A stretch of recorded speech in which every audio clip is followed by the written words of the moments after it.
Tonight, as Labour's welfare rebels show little sign of being appeased, how has a government less than a year old allowed this revolt to happen? The Prime Minister promises to listen to his backbenchers and keep talking right up until Tuesday's vote on his welfare reforms. But with more than 120 Labour MPs already committed to voting against the government, what realistically can Sir Keir Starmer offer to get the rebels to back down? Also tonight, Europe is woefully underprepared to wage a drone war against Russia. That's a stark warning from the EU, but will UK foreign policy adapt to the demands of a new military reality? 3 years on from the killing of Zara Aleena, her family war not enough has been done to prevent violence against women and girls. I'll speak to her aunt, Farah Naz, ahead of this weekend's annual vigil. Plus, the poll that puts Reform on track to be the biggest party in the next Parliament based on current voting intention. Bad news for Labour, but even worse for the Conservatives. On our panel tonight, Caroline Flint and Mercy Muroki, who'll be with us for the next hour. It's Thursday, I'm Sophy Ridge live from Westminster, and this is the Politics Hub.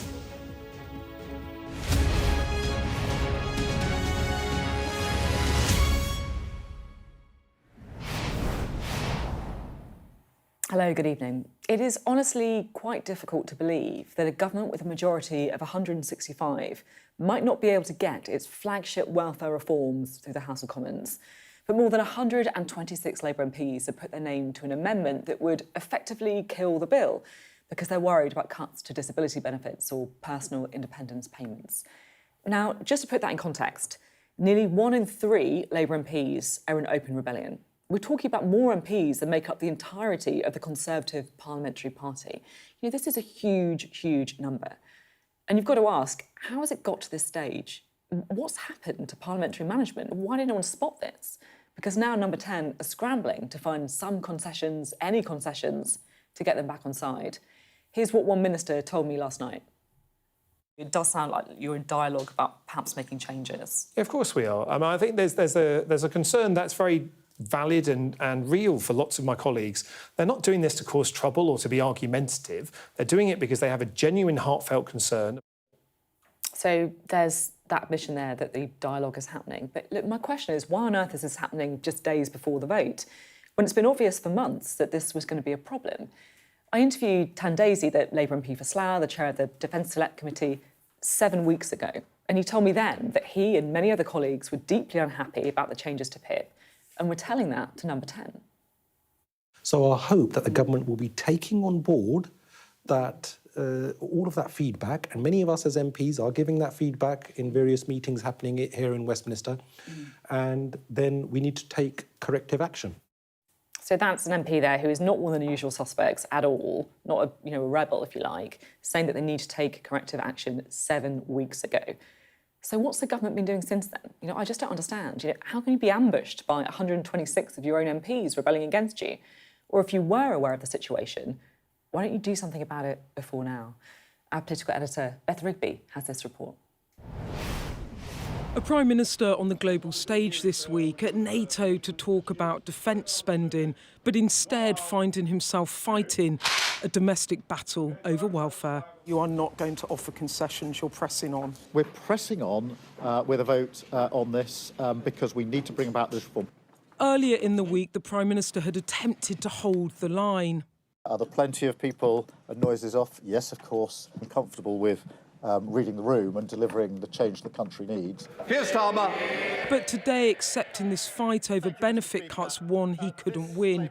The government will make concessions on its planned $5 billion of cuts in an effort to avoid a potentially devastating Commons defeat.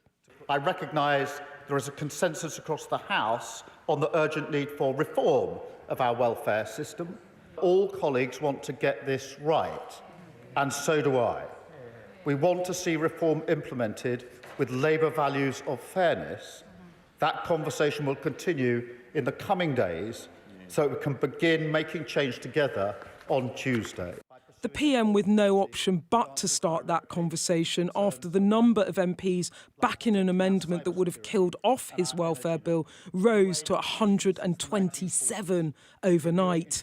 This Labour MP, one of the latest to add his name to the list. The big problem is the PIP changes. I recognise much of what the government's trying to do within the bill, but that was the big problem. Has number 10 just misread the mood of the party? Well, I mean, I don't know if he's misread the mood of the party, but I do know that the policy needs to change, and, you know, it may be that the government are listening. I certainly hope they are. The opposition calling out the PM for blinking on the cuts. The Prime Minister is in the fight of his life. He is trying to save some of the government's welfare changes that don't even cut the overall welfare budget. They only slightly slow down the rate of increase. And that is because his MPs are too scared to make difficult decisions. It's worth taking a beat to reflect on the enormity of this moment and what it means, because a year ago I was standing right here, the bunting was out, and Keir Starmer was walking into Downing Street to a chorus of cheers, having won a landslide victory. Now he is facing such a rebellion from his own MPs that he is being forced to climb down on his welfare reforms. For a Prime Minister to face such a challenge so early into his premiership, well, it's just simply unprecedented. This is a humiliating blow to his authority from a parliamentary party that has felt ignored by Downing Street. And while they may be able to patch this up now, the lasting damage it's doing could be much harder to repair. After days of intense international diplomacy, the PM back in number 10, personally hitting the phones in a bid to talk MPs around. His immediate task is to get that welfare vote across the line next Tuesday. The harder task will be rebuilding the trust. Well, Beth joins us now. Beth, you've been following the Prime Minister all this week, been jetting around the world with him, and it feels like, back in Downing Street, back in Westminster, and just walked into this absolute nightmare. I mean, I have to say, and this might be quite unpopular with many of his MPs who are clearly absolutely fuming about the entire number 10 and number 11 operations at the moment. But actually, having followed the Prime Minister around for like 12 days now, and I'm actually nearly dead on my feet, so I don't know how he feels, but he's gone from the G7 in Canada trying to deal with Trump, trade deals, de-escalation. Over the weekend, there was then the Israel-Iran strikes. He was at Chequers trying to deal with that crisis, which could have got very serious. Well, I mean, it was very serious, but it could have really escalated. And then he went straight to NATO to do announcements on defence spending, again, dealing with Trump and other world leaders. And so really, his entire focus for the past 12 days has been on international diplomacy. And while he's doing all of that, in a way, you could forgive him for being pretty angry that those that should have been managing the shop back home have ended up in a situation where there is such an enormous blow-up with MPs. How has it happened? Well, I just don't understand how this can have just come out of the blue for them. It shouldn't have, right? It didn't come out of the blue. And actually, I watched your intro when you were saying people were warning 7 weeks ago. Actually, as I understand it, MPs have been telling me that a month ago, up to 140 MPs signed a letter, and they are not the 35 or so in the sort of socialist wing of the party that made their opposition public in a public letter. This was a private letter to the whips. They were warning that they would not accept this, that they had to move. The whips, as I understand it, told number 10, and number 10, it seems like, stuck their fingers in their ears and didn't pay attention to it. And this is why I sort of go back to a Prime Minister needs to be able to trust his team when he's dealing with international crises. And so I think there's a lot of anger in the party. And actually what's happened is this is really draining, I think, on the PM's authority, because whether or not he was overseas dealing with other stuff or not, ultimately he carries the can and it's his operation. And as I understand it now, they are looking at serious concessions in order to get this passed on Tuesday. They're considering whether they drop the personal independence payment changes for existing claimants, so they just get rid of toughening the criteria for people already on these benefits, whether they cut the health element of universal credit, whether they just leave that element as well for existing claimants. And then there's a bigger question, Sophie, which is the whole point of it was to save £5 billion from the welfare bill. And if they can't do that, then where else does Rachel Reeves find the savings, but it's a hot mess, and it was avoidable. And it has left very bad blood, I think, between the parliamentary party and number 10 and number 11. And it's less than a year into his leadership. I mean, I've never seen anything like it, that a Prime Minister would be facing such an overt challenge to his authority, with a working majority of 165 having to U-turn because he's facing a defeat. It's extraordinary. It is extraordinary. It is a hot mess, as you say. Hot mess. Hot mess.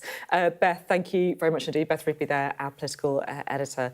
Well, let's bring in our duo for the evening, shall we, as well. The former Labour MP, Caroline Flint, and the former Conservative advisor, Mercy Moroku. Great to have you here.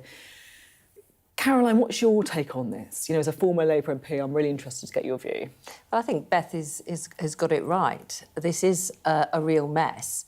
And I think part of it is, look, I absolutely believe, actually, like most of the people who are saying they're not happy about the bill, welfare reform is absolutely necessary. Every Labour MP I've heard talk about it has said it's necessary, but. And why is there a but in this?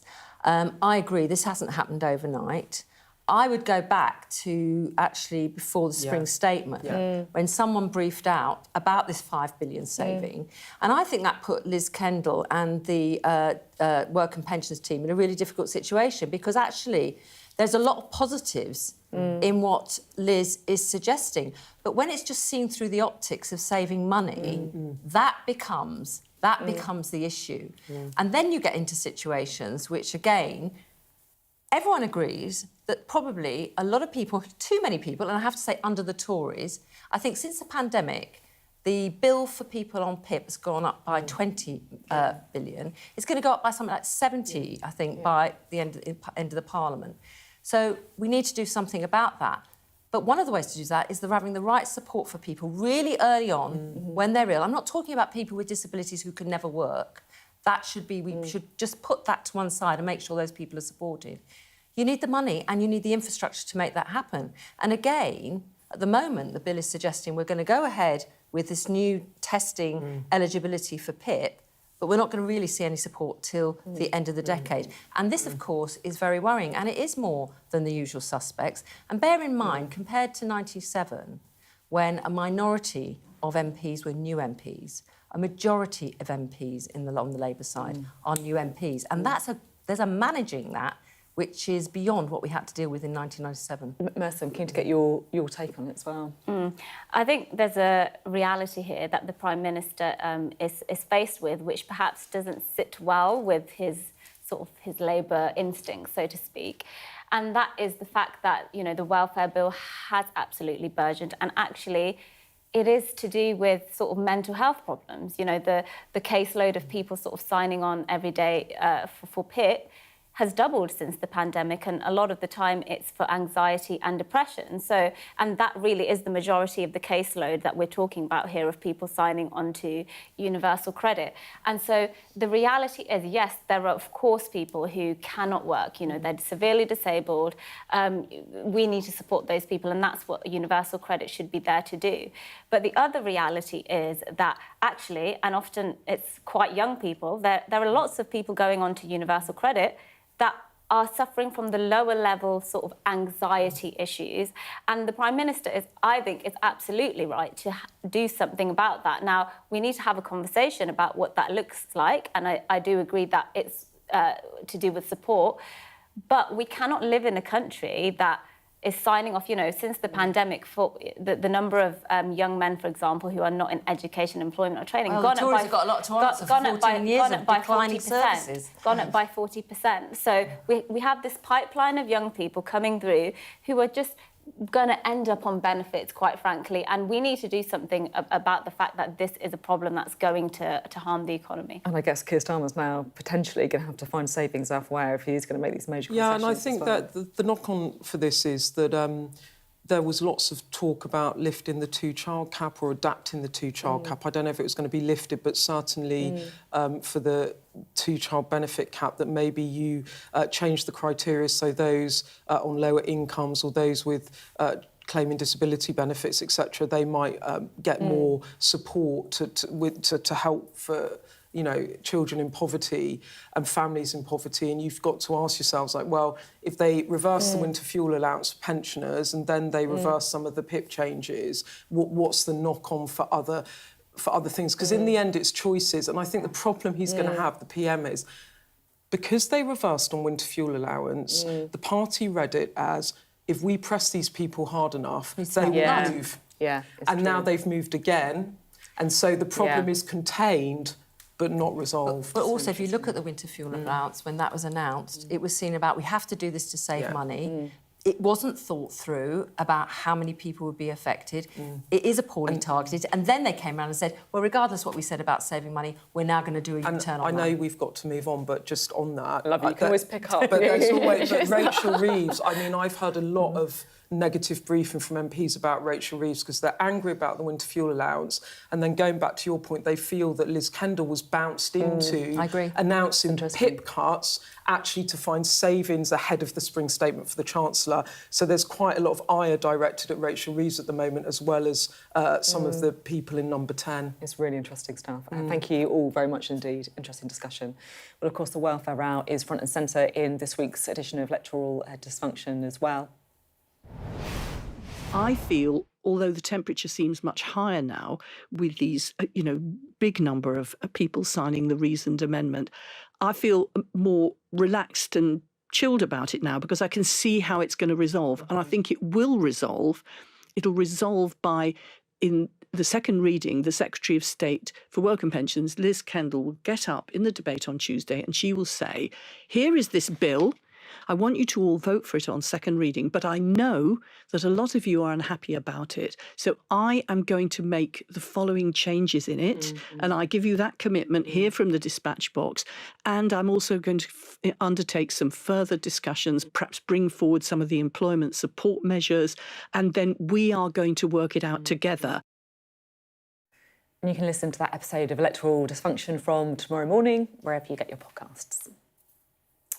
You're watching the Politics Hub. Coming up. The US defends the success of its strikes on nuclear sites in Iran, but how should Britain reshape our foreign policy in the wake of the new global normal? Lord Simon MacDonald joins us next.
Our app gives you the very best of Sky News wherever you are.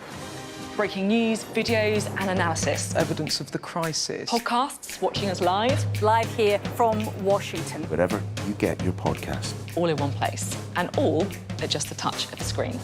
The Sky News app. Get the full story first.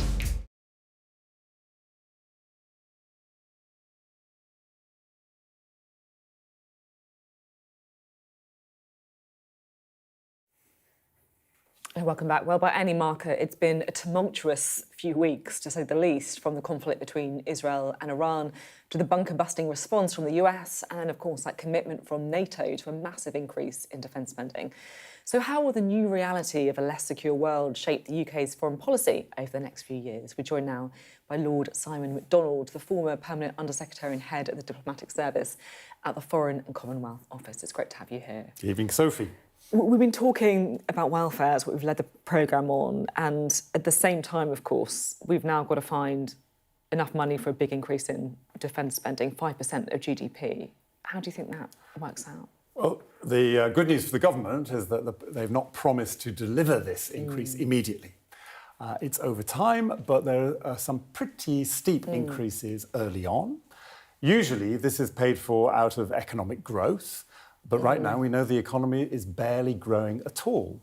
So the government has multiple financial challenges because not only must it increase the defence budget significantly, it is clearly finding it difficult to reshape the social security budget. Yeah, that's one way of putting it. Very difficult to reshape. Are you worried that what happens, over the next few weeks could have a knock-on to defence spending, or do you think that's now, baked in, they've got to stick to that? It's baked in for presentational purposes, but 10 years is a long time.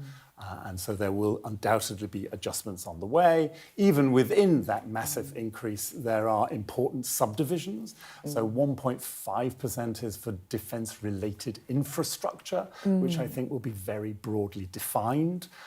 So there's wiggle room, but the strategic promise, the strategic direction of travel is significantly more money for defence. Is that a good thing then? I think it's a necessary thing, given what is happening in the east of our continent. But I'm not sure that this level, in the end, is justified because the adversary we are focused on is Russia. Russia is a considerable foe, but is completely wrapped up in a war that it is not winning in its neighbouring country.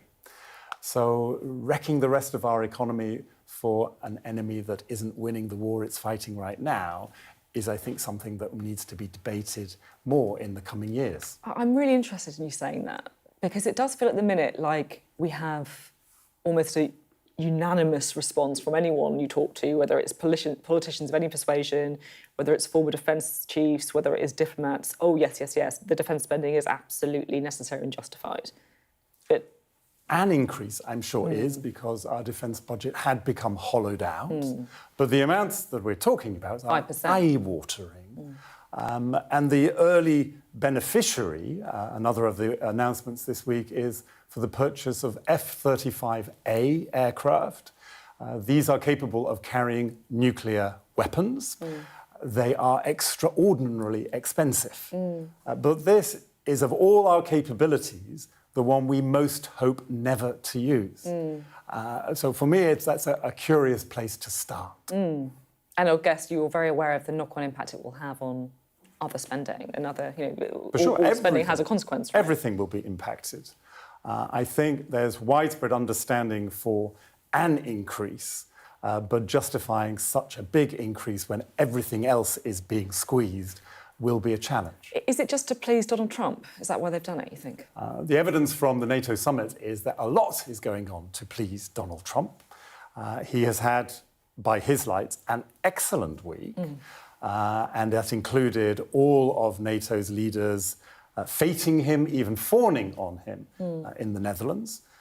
Yes, they wanted to please, they wanted to make an impact, and European NATO leaders have made that impact. Of course, it's significant that a lot of what is scheduled to happen is after Mr. Trump leaves office. So that is another way they have some wiggle room. That's interesting. That's very interesting, actually. The sceptic in me is, definitely interested in that. You talked there about the fawning over Donald Trump. It was quite extraordinary. The messages that he published, whether, with permission or not. And then, Mark referring to him as the daddy at one point. I mean, have you ever seen anything like it in your diplomatic career? No. but I've never seen anything like Donald Trump in my diplomatic career. One thing I'm pretty sure I know is that Mr. Rutte knew that his message was in danger of being leaked, because that is Mr. Trump's modus operandi. Anything nice about him needs to get a wider public. So I don't think anybody in the NATO HQ can be genuinely shocked that that happened. But his performance indeed was at one extreme end of the spectrum, but the other end of the spectrum was pretty nice to Trump as well. That's fair. Can I ask you about the Middle East a little bit as well? Because there's just so much going on. There's so many things I could ask you about. How concerned or not are you about Iran at the minute? The key, I think, to understand is that nobody knows yet the full extent of the damage to the Iranian nuclear program. I'm sure one thing on Israeli minds is that in 1981 at Osirak in Iraq and 2007 at Al-Kibar in Syria, a single raid completely obliterated the Iraqi and Syrian programs. So they have a track record of success. The Iranians learned the lessons from Osirak and Al-Kibar, so their program was more dispersed, it was better protected, and of course it's further away from Israel, and of course a lot further away from the United States. So assessing the damage, I think, is going to take the intelligence community some time. But the Americans deployed their very biggest bomb. I mean, the MOP, the Massive Ordnance Penetrator, is about 5 times bigger than the biggest bunker buster used so far. And they dropped 14 of these things. They cost at least $20 million each. So they had a real go. It was absolutely targeted. They absolutely hit Fordo and Natanz and Isfahan, but it will be weeks, if not months, before there's an accurate assessment about how lasting the damage is. There's certainly been a lot of damage, but whether it is permanent, we won't know for a while. Given, and also obviously bearing in mind that we don't know the extent of the damage, as you say, do you think the world is, safer or less safe after that attack? Safer. The idea of Iran with a nuclear weapon horrifies me, disturbs me. Would even cause me to lose sleep. The Iranians always said that it was not their ambition, and maybe it wasn't their ambition, but all their actions in their nuclear program were compatible with the ultimate ambition of having a nuclear device. It's been so interesting to talk. I could have kept this conversation going for an awful lot longer as well, but thank you so much for being on the programme. It's great to have you here. Let's bring in Caroline and Mercy at this point, shall we? Mercy, it was really interesting, I thought, to hear Simon there talking about the levels of defence spending. Yes, an increase is necessary, but 5%, the fact that it's pushed back, as you pointed out, till after Donald Trump leaves office, is it realistic? I mean, I think 5% is a bit of an arbitrary figure plucked out of thin air, and it's, nearly double sort of what the consensus has been on how much defence spending NATO countries should have. At the end of the day, I think, when we're thinking about politics at the moment here in Britain, people on the ground are very much feeling domestic politics at the moment. We've kind of almost forgotten about Ukraine almost, in the current discourse. Of course, now it's all about Iran. But I think at the moment, people are very much feeling, and I know we'll talk about this later, that the country domestically isn't working, and we're going to talk about why Reform are doing particularly well. And so I think if the Prime Minister is going to make a case that actually, yes, we want to, he's going to commit to this 5% figure, then he will really have to make a very, very strong case, and he will have to make a very strong economic case, and a very sort of cost that almost to the British people, because we are talking about insane amounts of money. And if he's doing that whilst at the same time saying, actually, we do need to cut the welfare bill, we will need to cut disability benefits, then that is absolutely not a good look politically for him. And so I do think, it's not particularly looking good for Keir Starmer, and he is stuck between a rock and a hard place of trying to kind of please and appease Donald Trump, whilst at the same time trying to deal with what are credible threats on the global stage. Caroline, what's your take?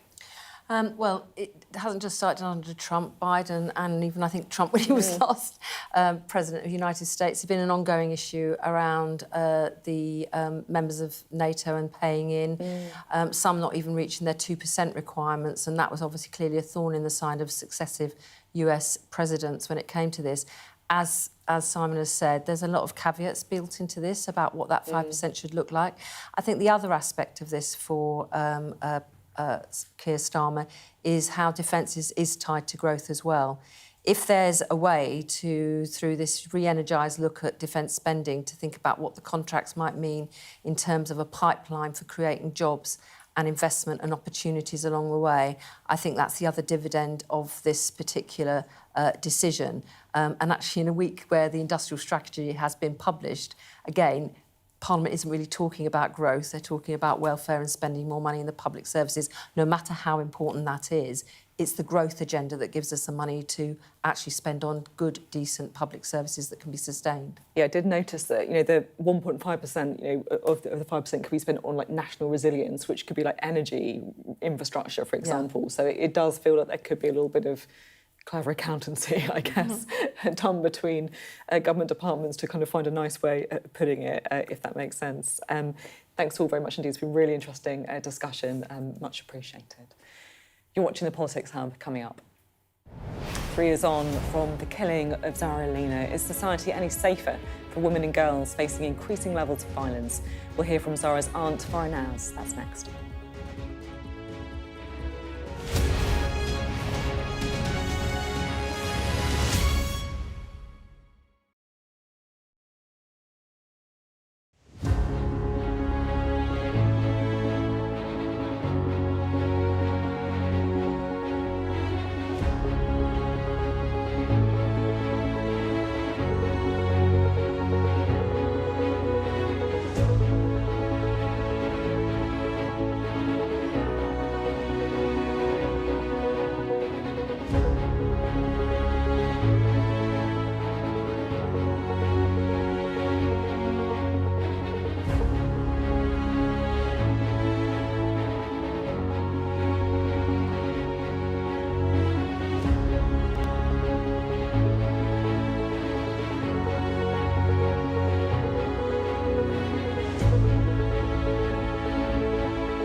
Hello, welcome back.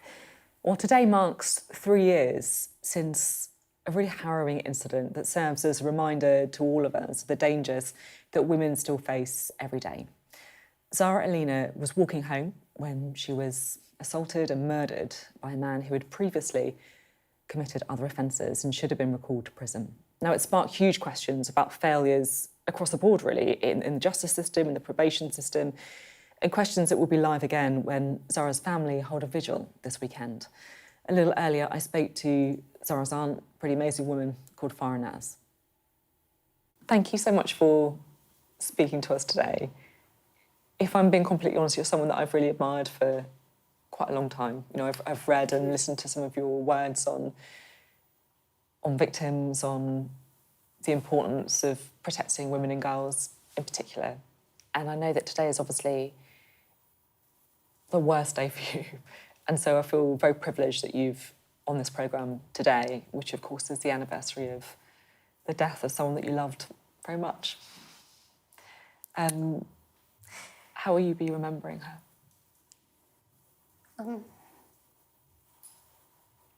Well, it's been a difficult day. It's been quite tumultuous, and we're really not at that stage as a family that we can say, right, let's do this, or, you know, let's go and do something nice even.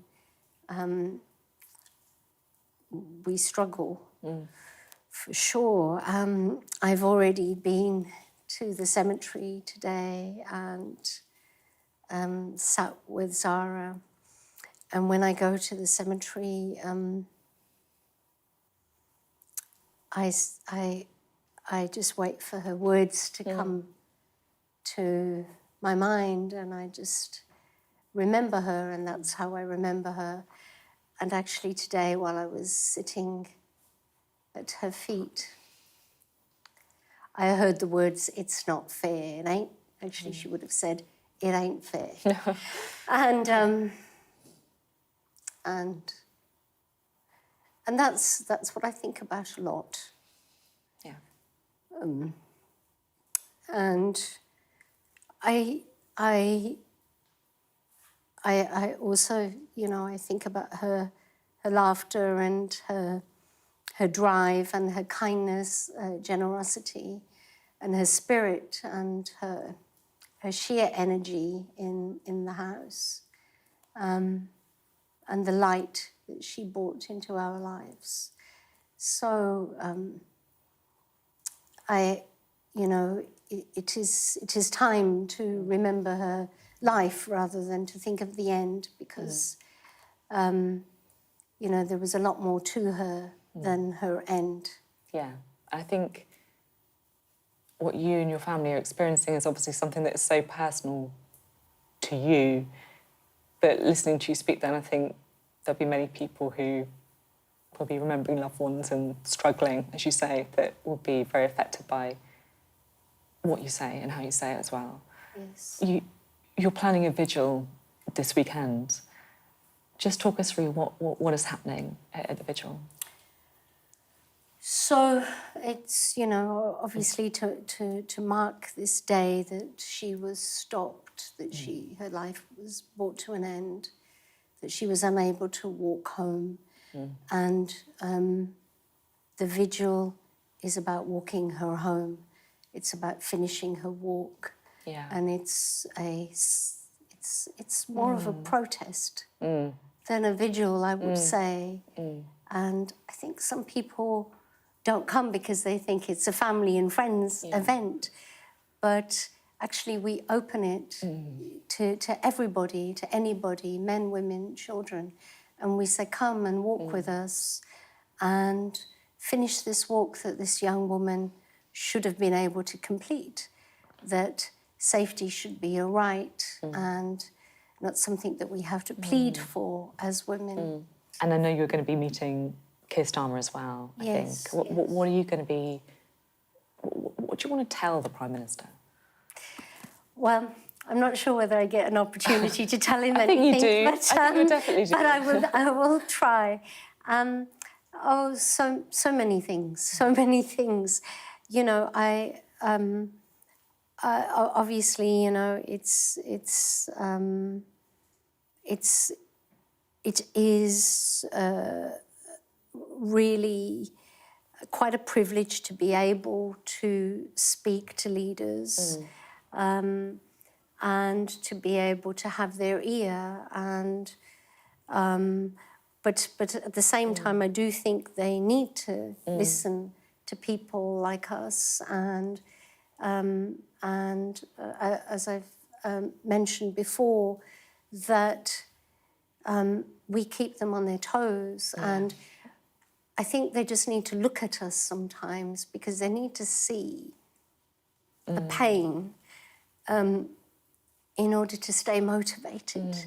And I'm not saying that Keir Starmer wouldn't be motivated. I see that he is, but I think one can forget that there are people behind statistics, and one can forget the urgency that is needed to change violence towards women and girls. Because the government said that it's a national emergency. Yes, And that they yes. put in this target to halve it. Yes. And yet at the same time, they've also... Cut the budget. Yeah. Yes. and let out prisoners early as well, including sex offenders who can be released after just a third of their sentence. Yes. I just wondered your perspective on that. Particularly, I know probation is something that you feel strongly about. I don't actually want to say the name of Zara's killer because I don't really want to dignify that. Yes, yes. But probation was an issue. Yes, yes. And we're in a situation now where more is going to be put on the probation services. Yes. Are you worried about that? So I've had many meetings, I've held many meetings with probation, and they've invited me to speak with them and hear what they've done to change their service. And it's very heartening. And they've also apologised to my family. They've acknowledged their mistakes, and they did that very early on. And they have addressed all the holes that led to him being on the street. And they've done a little more than that as well, and they're consistently doing more than that. But this is a service that was dismantled, as we all know, over the last 20 years. And it isn't going to be fixed, is it, that quickly? I don't trust that. That it will, that those holes will stay closed, because actually when a service is consistently stressed, if things are happening in prisons, if there are more prisoners that probation officers need to see, then the service will be stressed. And the more a service is stressed, the more the holes will appear again. And holes tend to appear in the same places. And so I don't trust that those measures that have been put in place will be adequate on their own. I'm not saying that enough hasn't been done, but I think more needs to be done. And actually, it's not just in probation. I feel a bit sorry for probation services, actually, because I myself have, pointed my fingers at them. But actually, probation services are a service that need to be partnered with so many other services. And whilst those other services are inadequately delivered or inadequately funded, then probation is the one which is stressed and stretched. And the same with prisons. So it looks like they're not doing a good job. But actually, it's because all the other institutions that we have, all the other systems that we have are also being underfunded. So the funding is a big issue, and the Labour government has said that, made a very bold claim, and a wonderful claim, and a claim that we want. We all want it. Of course we want them to halve violence towards women and girls in the next 10 years. And we want to help them do that. But if funding is going to be cut to the organisations that are doing that work, then there's a mixed message there. So that is deeply distressing. Thank you so much. It's been a real privilege to talk to you. And thank you. Thank you for sharing your stories about Zara as well. Thank you so much. Such a powerful woman, and I have to say the fact, she spoke to us today on a day that was clearly couldn't be more difficult for her. It just shows, I guess, the power of that fight she feels to try and make change in the memory of Zara. Well, let's bring Caroline and Mercy back in, shall we? Two people who I know feel very strongly about the subject of violence against women and girls as well. Caroline, what are your reflections on what we need to look at? I think we've got a lot of laws on the statute book, and they've been put there by various governments, and the present government is planning to put more laws into place. I think the problem is that we can focus on that, but if they're not being implemented because the resources aren't there, or actually they aren't being seen as part of a whole issue here. I mean, whether it's, upskirting, stalking, rape, murder, all these offences that come into that box of sexual violence against women, what is missing in all this is understanding by the different services, probation and police, about culturally recognising what an epidemic we've got and how important this is. And whilst I understand the calls for more resources, I'm afraid we've had too many situations where it hasn't been taken seriously, due process hasn't been applied, and in this case, the guy who raped and murdered Zara, he'd left prison under an early release when apparently he shouldn't have been. He had a whole backlog of criminal offences, including violence and restraining orders against women. And within a week of him being left prison, he wasn't turning up to his probation meetings. And the system let everyone down. And most of all, let Zara down and let the family down. And I always think it's so incredibly, I don't know if I could do it, to be honest, when it's family, but particularly mothers who come forward with all the pain that goes with this and must come every time they talk about it, who want to do something for other women's daughters to stop it happening. That's it, that is it. I think that's what I find so moving, actually. It's people fighting through their struggles and their pain to make things better for other women and girls. It's totally right. Mercy. Yeah. I mean, this is really the stuff that keeps me up at night, because I have a young daughter, I'm a woman myself, and so this crime in particular, this incident, the kind of random nature of it is something that particularly stuck with me, because, she was just kind of going about her day, going home, and it was a completely random attack. And, I completely agree with Caroline that there's a culture point that we're still not tackling. You can put all the laws in place that you possibly can, and you can do all that kind of stuff, the official stuff. But the point is that, there's a pipeline of young men who are growing up, and often they're growing up in a culture where they're on their phones and they're seeing content online that is kind of almost promoting this violence against women in a very insidious way. I think something like a quarter of young boys watch porn every day or most of the week. Wow. And a lot of the time, this porn that they're watching includes strangulation, and it's obviously very, they're seeing things that in their minds are very normal, because that's their only exposure to this kind of stuff.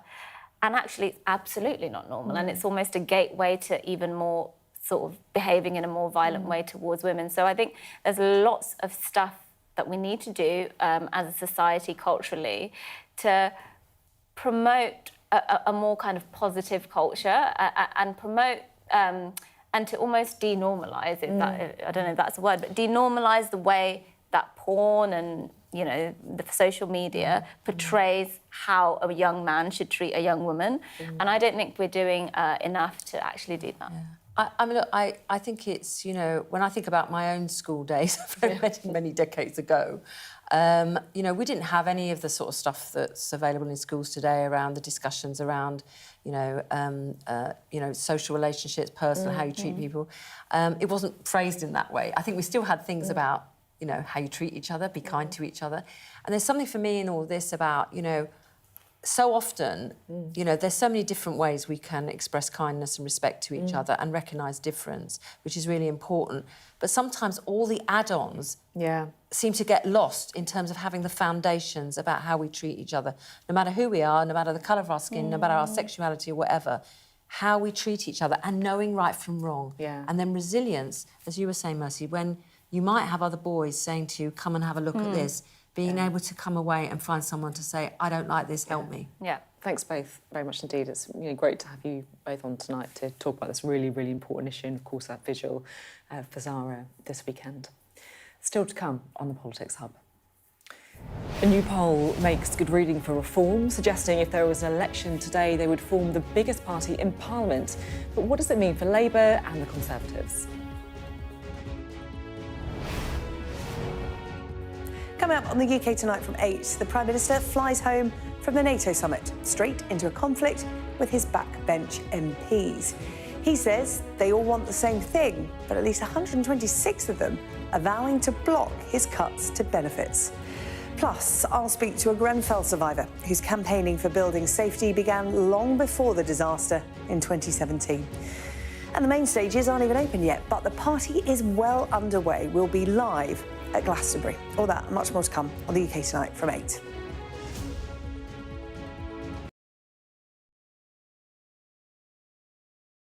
Our app gives you the very best of Sky News wherever you are. Breaking news, videos, analysis. Up at 6%. Podcasts, watching us live. Joins us live. All in one place. And all at just the touch of a screen. The Sky News app. Get the full story first.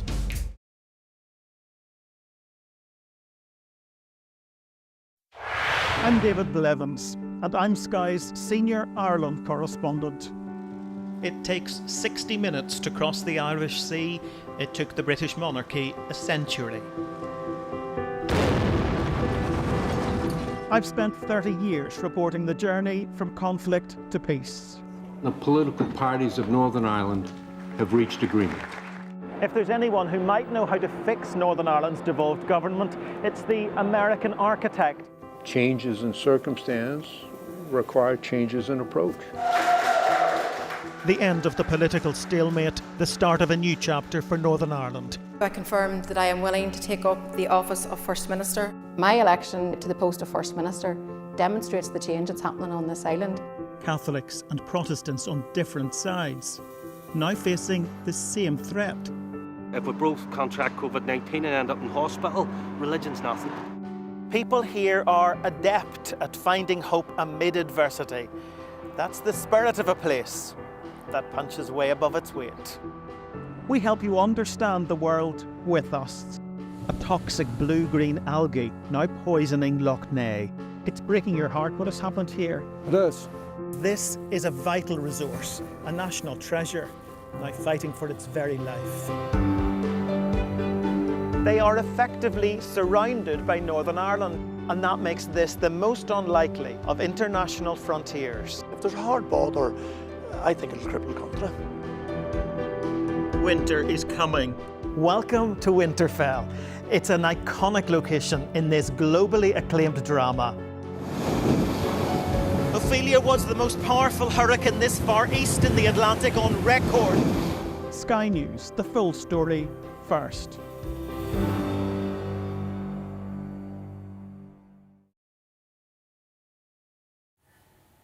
Hello, welcome back. Well, we are rapidly approaching 1 year since Labour secured that landslide general election win. And as we've been discussing, the welfare row is proof that even a huge majority can unravel quite quickly. Well, pollsters are already looking ahead to the next election, even if it's still 4 years away, and wondering what would happen if that was held today. Our political correspondent, Serena Bucker-Singh, is here with us. So, Serena, what have they been finding? Well, this is YouGov's first MRP survey since the general elections. These are bigger polls than usual, thousands of people sampled. And essentially, it's a projection poll that redraws the political landscape. Huge shifts in where we see people voting. Reform come out the top, so they've got 271 seats. I mean, they've got 5 MPs at the moment, so that is a huge jump. Labour are on 176, which is roughly about half of where they are now. But catastrophic news for the Tories, who used to be one of the most effective political electoral machines in this country, are now down to only 46 MPs. Now, this is obviously if an election was happening tomorrow, which we should say it isn't. That would be a surprise for us, wouldn't it? That would be a huge surprise. I don't think we could do that No, again. it's not. And we should also say it would be a hung parliament. So whilst that looks like a huge number for reform, it wouldn't be an overall majority. But that seems to be a complete stark view, a world away from where we are now. It's extraordinary to look at that. It really is extraordinary. Mercy, the Conservatives sound 46. I mean, is this existential for them, do you think, the reform threat? I really think it is. And actually, I think that, you know, when people are polled about why they're voting or why they would vote for reform, two main things: change. They don't trust politicians. They think reform would bring the change the country needs. And then there's the immigration question, of course. And the difficulty is, whilst I don't think Labour actually have any answers for the immigration questions at the moment, the big immigration questions, the Conservatives were in power for 14 years, and a lot of the immigration, you know, the huge spikes in immigration happened, you know, under their watch. So what I would like to see, actually, from all parties, but if the Conservatives are to survive this, is, you know, answers about how they're going to solve the problems of immigration and the problems of the country should they win. And Caroline, because we don't have long left, what's your take on this as well? You know, Reform UK, are they the real deal? Well, I mean, it's really about Nigel Farage. As long as Nigel Farage is around, he is a threat. And whether they're called Reform UK or other iterations of that, Brexit, UKIP, whatever, he is the constant in this. And the other constants in this, and Mercy's touched upon it, is the issue of immigration. You know, when many of the voters who have left Labour and have gone to Reform is because of Brexit at that time, and what they wanted was an end to free movement. As you're indicating, Mercy, that then happened, but the Tories opened up the visas to more people coming in. And when you're talking about public services and the breadth of support now for reform across different groups, and we haven't got money to pay for this, that and the other, and then they see the eye-watering bills for the cost of housing asylum seekers. People aren't stupid. They put the two and two together and they say, sort out the immigration, we might have some more money for these public services. It's been great to have you both on the programme, and Serena, thanks for coming on and talking us through those extraordinary projections there from YouGov. And thanks for joining us at home as well. And that's all for us tonight. I'll see you on Monday at 7 o'clock. Out next, it's a UK Tonight with Sarah J. Mee, and then at 9 p.m, you've got The World with Dominic Waghorn in the hot seat tonight. See you Monday.